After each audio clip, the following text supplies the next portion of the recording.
चलिए Biot Savart का rule देखेंगे हम लोग। बायोट बायोट सावर्ट लॉ, हाँ वही है। बायो से वही लाओ सेवर्ट से वही नहीं होना सर का नियम।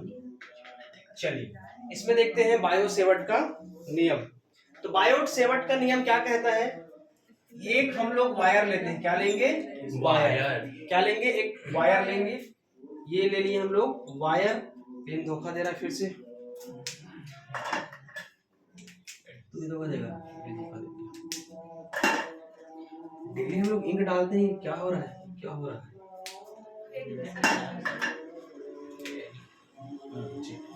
ठीक, तो ये क्या हमारा वायर जिसमें हमारा करंट फ्लो हो रहा है। ठीक, इसमें आई करंट फ्लो हो रहा है।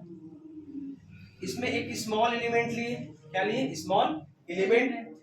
ठीक, स्मॉल एलिमेंट को हम लोग किससे शो किए? डीएल।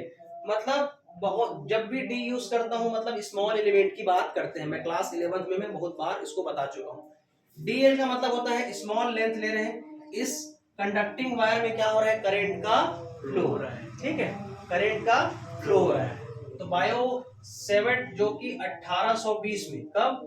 1820 में दो साइंटिस्ट बायो और सेवर्ट, बायो का पूरा फुल नेम है और सेवर्ट का भी फुल नेम है, ये दोनों का सरनेम यूज करके क्या बना गया है? बायो सेवर्ट का नियम। इस नियम के माध्यम से किसी धारावाही चालक, है ना, किसी करंट फ्लोइंग वायर में, है ना, क्या करते हैं? उसके रिस्पेक्ट में हम लोग मैग्नेटिक फील्ड कैलकुलेट करने के लिए एक इक्वेशन फाइंड आउट करते हैं जिसको बोलते हैं बायो सेवर्ट्स लॉ। एक बार और, करंट कंडक्टिंग कोई वायर है ना, कोई धारावाही चालक का तार है, उस पर यदि हम आवेश देते हैं, धारा प्रवाहित करते हैं, तो धारा प्रवाहित करने से उस पर क्या हो जाता है? एक मैग्नेटिक फील्ड जनरेट हो जाता है। तो उसी मैग्नेटिक फील्ड को कैलकुलेट करने के लिए बायो और सेवर्ट ने इन ईयर 1820 में एक नियम बनाया। उस नियम को कहा जाता है बायो सेवर्ट लॉ। ठीक, ये जो है रिलेशन बताएगा उस वायर के, उस वायर के स्मॉल एलिमेंट लेंथ पर, है ना, और उसमें फ्लो होने वाला करंट पर, है ना, और पी डिस्टेंस पे हमारा जो एक मैग्नेटिक फील्ड कैलकुलेट होगा डीबी, उसको हम लोग कैलकुलेट करेंगे। तो ये स्मॉल एलिमेंट हो गया, इसमें करंट फ्लो हुआ। ठीक है, यहां से एक पॉइंट लिए हम लोग पी, यहां पर हमको क्या कैलकुलेट करना है? डीबी। क्या कैलकुलेट करना है? DB. DB is what? Magnetic field. ठीक है, चुंबकीय क्षेत्र की तीव्रता निकालना है। यहाँ पर पहले क्या निकालते थे? विद्युत क्षेत्र की तीव्रता। अब यहाँ पर क्या निकालेंगे? Magnetic field. एक कई बार ऐसे गोले में क्रॉस लगा रहता है और ऐसे में डॉट लगा रहता है, इसका क्या मीनिंग है?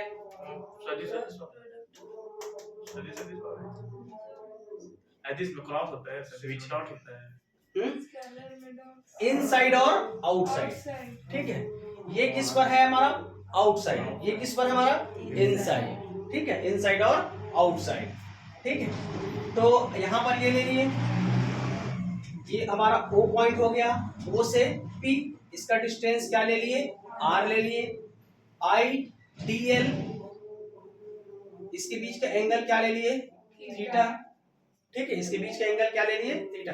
एक चीज याद रखना, बायो सेवर्ट का जो नियम है वो कूलाम के नियम के अनुरूप है। इसका कूलाम के नियम, जैसे कूलाम के नियम में क्या लिए थे? कूलाम्स लॉ में, कूलाम्स लॉ में क्या लिए थे जी? क्या लिए थे? 1/4 pi epsilon 0 Q upon R square, ये लिए थे। तो सेम इसी प्रकार का फॉलो होगा, जहां पर एप्सिलॉन जीरो क्या था? विद्युतशीलता, है ना। दैट मीन्स क्या होता है? विद्युतशीलता, है ना, परमिटिविटी। ठीक है, अभी हम लोग यहाँ पर म्यू जीरो यूज करेंगे। क्या करेंगे? Mu zero. मैं पढ़ाते पढ़ाते समय बताया था कि जब भी ई की बात होगा इलेक्ट्रिसिटी की बात होगी तो एप्सिलॉन यूज करना है, और कभी भी हम मैग्नेटिज्म का यूज करेंगे तो एप्सिलॉन नॉट का यूज करेंगे। ठीक है, ये क्या है, ये चुंबकशीलता है और ये विद्युतशीलता है। ठीक है, और कपड़ा को कौन सिलता है फिर? ये चुंबकशीलता है मन के बात या है। ये चुंबकशीलता है और ये विद्युतशीलता है, तो कपड़ा कौन सिलता है, क्वेश्चन है, मोस्ट इंपॉर्टेंट क्वेश्चन, जो बोर्ड में कभी नहीं पूछता। चलो अब इसके बीच में हम लोग रिलेशन निकालेंगे। ठीक है, क्या बोले, और बाकी सब तो ठीक है। ये जो हम लोग वर्क कर रहे हैं कागज के तल के अंदर की ओर होगा। ठीक है, बाहर की ओर नहीं होगा। ठीक है, तो चलिए अब इसके बीच में हम लोग रिलेशन देखते हैं। पहले नंबर का कंडीशन, बायो शेवर्ट। सर क्रॉस है तो आउटसाइड होगा कि इनसाइड? आउटसाइड ना। आउटसाइड। ठीक, बायो सेवर्ट लॉ का जो कंडीशन है ना, नियम का जो कंडीशन है उसको हमको देखना पड़ेगा। चलिए नंबर फर्स्ट जो मैग्नेटिक फील्ड है डीबी, उसके डायरेक्टली प्रोपोर्शनल होगा कौन, आई। जो इस पर करंट बह रहा है उसके क्या हो जाएगा, अनुक्रमानुपाती होगा किसके, चुंबकीय क्षेत्र के अनुक्रमानुपाती कौन होगा, मैग्नेटिक। हाँ चुंबकीय, मैग्नेटिक। तो magnetic field is directly proportional to current, this one is first. Second, dB is directly proportional to dl, that means dl is what, the small element of current। ये small element current को समझे कि नहीं समझे, समझ गए पक्का ना। जैसे ये धारा प्रवाहित हो रहा है इसमें, ठीक है, तो ये हमारा ये I का डायरेक्शन है ना, तो ये फील्ड जनरेट होगा, ये हमारा क्या है, मैग्नेटिक फील्ड है, ये क्या है, मैग्नेटिक फील्ड है। तो स्मॉल एलिमेंट का मतलब ये dl हुआ, और चुंबकीय क्षेत्र इस वाले में निकाल रहे हैं, ये पॉइंट P हुआ, क्या हुआ, पॉइंट P। यहाँ का डिस्टेंस क्या हुआ, R। ठीक है, यहाँ पर क्या निकालोगे, TB। ठीक है, समझ आया, ये जनरेट क्रिएट हो रहा है। अब ये जो स्मॉल एलिमेंट डीएल लिए हैं, ये दो फील्ड के बीच में जो करंट का जो गैप है वो स्मॉल एलिमेंट को लिया गया, यही हमारा क्या है, डीएल। तो फर्स्ट क्या हो गया, dB is directly proportional to I, second is dB is directly proportional to dl। अच्छा, नंबर थर्ड अब किसका होगा, dB is directly proportional to angle between, इसको आप नाम दे सकते हो A और B। ठीक है, ये वायर ले ली हो या फिर इसको दे दो A और B, A एंड B। ठीक है, तो एंगल बिटवीन जो हमारा ये वाला वायर है और इसके बीच, तो वो क्या हो जाएगा, साइन थीटा। साइन थीटा के क्या हो जाता है, डायरेक्टली प्रोपोर्शनल, ये भी ठीक है। नंबर 4 लास्ट, ये इसका जो हमारा डीबी है वो डायरेक्टली प्रोपोर्शनल होता है इसके डिस्टेंस पर। इसके डिस्टेंस क्या है हमारा, आर। आर कैसा है, पिछले बार याद करो कुलाम्स लॉ में कैसे लेते थे, उनके बीच की दूरी के वर्ग के व्युत्क्रमानुपाती। तो यहाँ पर भी क्या हो जाएगा, उनके बीच की दूरी के वर्ग के व्युत्क्रमानुपाती। तो ये हमारा कंडीशन है जो बताता है बायो सेवर्ट के नियम को।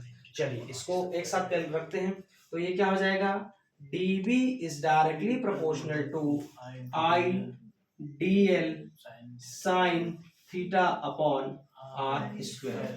तो ये क्या कहलाएगा, हमारा बायो सेवर्ट का नियम। आगे बढ़ते हैं और थोड़ा से, dB इज इक्वल टू करूंगा तो एक कांस्टेंट क्वांटिटी लेना पड़ेगा, जो ये हमारा क्या है, कांस्टेंट क्वांटिटी। तो I dl sin theta upon r square.